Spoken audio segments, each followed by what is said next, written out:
बिस्मिल्लाहिर्रहमानिर्रहीम, अस्सलाम वालेकुम। आप देख रहे हैं व्यूज़ मैटर, मैं हूं वली डार।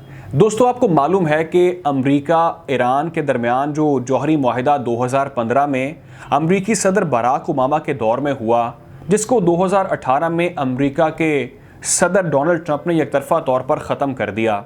अब उसकी बहाली के लिए पिछले चंद माह से मुसलसल कोशिश की जा रही है। जौहरी मुज़ाकरात का अमल जारी है। आप ये बात जानते हैं, अमेरिका ये चाहता है कि ये मुआहिदा बहाल हो जाए, लेकिन ईरान इस हवाले से तहफ़्फ़ुज़ात का इजहार कर चुका है। ईरान का ये कहना है कि माजी की तरह अमेरिका इस मुआहिदे पर भी दस्तखत करके फिर कहीं पीछे ना हट जाए मुआहिदे से। अब पिछले कुछ अरसे से मुसलसल ये खबरें आ रही हैं कि ये जो मुआहिदा है ये किसी भी वक्त होने वाला है। मगर यहाँ पर जो बात काबिल गौर है वो ये है कि बहुत सारे लोग इस हवाले से ये जानना चाहते हैं, बहुत से लोग हमसे भी ये सवाल कर रहे हैं कि आखिर ईरान और अमेरिका का जो जौहरी मुआहिदा था वो था क्या, और क्या जो आलमी ताकतें हैं वो इस मुआहिदे को बहाल भी कर सकती हैं कि नहीं। तो वीडियो का आगाज़ करते हैं और आज ये जानने की कोशिश करते हैं कि आखिर ये मुआहिदा था क्या। अगर आपने हमारे चैनल को सब्सक्राइब नहीं किया तो कर लें, ताकि ऐसी मज़ीद वीडियोज़ बर वक्त नोटिफिकेशन के जरिए आप तक पहुंच सकें। व्यूअर्स, ये मुआहिदा P5+1 यानी अक़वाम मुत्तहिदा की जो सलामती काउंसिल है उसके 5 मुस्तकिल अरकान अमेरिका, रूस, चीन, बरतानिया, फ्रांस और इसके अलावा जर्मनी, इनका मुआहिदा हुआ ईरान के साथ। ईरान ने अपनी यूरेनियम अफजुदगी और जो ज़ख़ीरा अंदोज़ी थी उस पर पाबंदियों को कबूल कर लिया।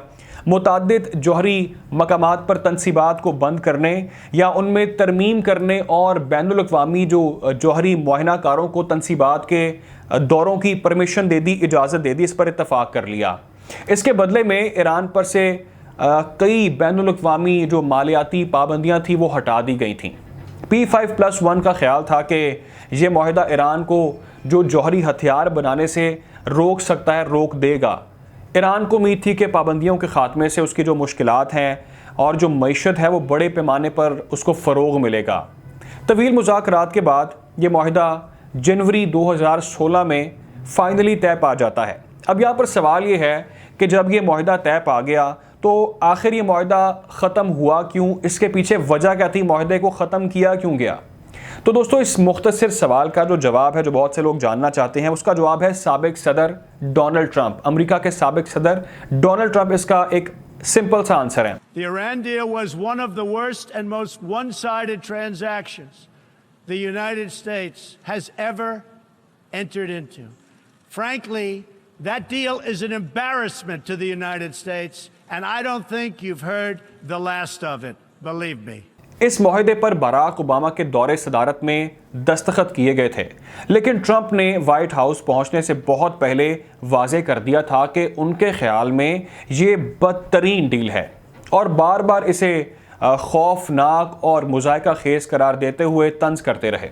उनका ख्याल ये था कि ईरान की जौहरी सरगर्मियों पर जो कंट्रोल है वो बहुत कमज़ोर है, और इस मुआहिदे में ईरान की जो बैलिस्टिक मिसाइल्स का प्रोग्राम है उस पर पाबंदियाँ भी होनी चाहिए थीं, और ये कि मुआहिदे की शराइत ज़्यादा देर तक बरकरार नहीं रहेंगी, ऐसा उनका कहना था।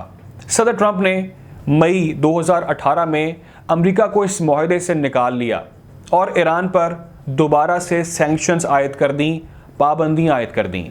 अब सवाल यह है कि मुआहिदे को बहाल कौन करना चाहता है। देखा जाए तो हर वो फरीक जिसने पहले मुआहिदे पर दस्तखत किए थे, अब वो इस मुआहिदे को बहाल करना चाहते हैं। ईरान कभी नहीं चाहता था कि मुआहिदे को ख़त्म किया जाए, और P5+1 में से सिर्फ अमेरिका ट्रंप की सदारत के दौरान इसे ख़त्म करना चाहता था। जब अमेरिकी सदर, आपको मालूम है, जो बाइडन, जो उस वक्त मुल्क के नायब सदर थे, उन्होंने इस मुआहिदे की हिमायत की थी, और उनके मौजूदा ईरान के हवाले से मुशीरों में से ज़्यादातर ऐसे लोग थे जिन्होंने 2015 में मुआहिदे की शराइत पर मुज़ाकरात में मदद भी की थी। अब आपको ये बात मालूम होगी कि ईरानी अवाम ने जून में इब्राहिम रईसी को नया सदर मुंतखब कर लिया है, जिन्हें खारजा पॉलिसी पर कदरे सख्त गिर समझा जाता है। सदर रईसी ने वादा किया है कि वो वियना में होने वाले मुज़ाकरात में वक्त ज़ाया नहीं करेंगे। उन्होंने ये कहा कि ईरान के जो बैलिस्टिक मिसाइल्स प्रोग्राम है उसकी इलाकाई पॉलिसियों पर भी किसी भी किस्म के मुज़ाकरात के इम्कान को भी मुस्तरद करता हूँ मैं। जिसमें बहुत सारे मुताद्दिद ममालिक में से जो मुसल्लह ग्रुपों की हिमायत है वो भी उनको हासिल है। अब सवाल ये है कि क्या हर कोई इस मुआहदे की वापसी से खुश होगा? कौन है जो इस पर इतराज़ करेगा और कौन है जो इस पर रजामंदी जाहिर करेगा? तो दोस्तों, ईरान के जो बड़े इलाकाई हरीफ सऊदी अरब है, उसने मोहतात अंदाज में अपने इस पुराने मुआहदे को, इसकी हिमायत कर दी, इसको एक्सेप्ट कर लिया है। लेकिन इसराइल का रोल क्या है? इसराइल जिसे मशरक़ वस्ता की वाहिद जौहरी ताकत भी समझा जाता है, हालांकि आपको मालूम है कि उसने कभी इसकी इस हवाले से तस्दीक नहीं किया कि वो जौहरी ताकत है, लेकिन कहा जाता है कि उसके पास जौहरी सलाहियत मौजूद है। इस मुआहदे पर बहुत तनकीद वो करता है। इसराइल का मानना ये है, वो उनका ख्याल ये है कि ये अब भी ईरान को जौहरी हथियारों के हसूल की तरफ बढ़ने की इजाज़त है, परमिशन दी जा रही है। तो इसराइल इससे कबल भी आपको शायद मालूम हो कि ख़ित्ते के जो दो दीगर ममालिक हैं, उनकी जो जौहरी तनसीबात हैं उस पर फ़िज़ाई हमले भी कर चुका है। और इसराइल ने कहा है कि वो ईरान को कभी भी जौहरी हथियार हासिल करने नहीं देगा, उसकी परमिशन नहीं देगा। मगर ईरान की अगर बात करें तो ईरान इस पूरी सिचुएशन के अंदर इस वीडियो के बनाए जाने तक पुरउम्मीद दिखाई देता है। और ईरान का मानना ये है कि वो पुरअमन तौर पर जौहरी मुआहदे को करना चाहता है, उसमें सीरियसनेस भी अपनी शो कर रहा है और वो जौहरी प्रोग्राम को भी सेफली आगे कंटिन्यू करेगा।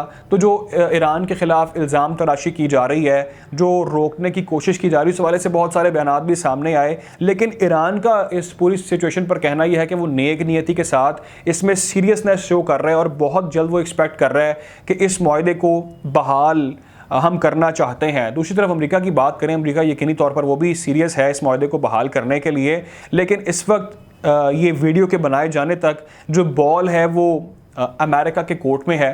अब देखना ये है कि क्या अमेरिका इस मुआहदे को बहाल कर लेगा, क्या वो इसराइल से टक्कर लेकर अमेरिका इसराइल से टक्कर लेकर ईरान के साथ इस डील को दोबारा बहाल कर देगा।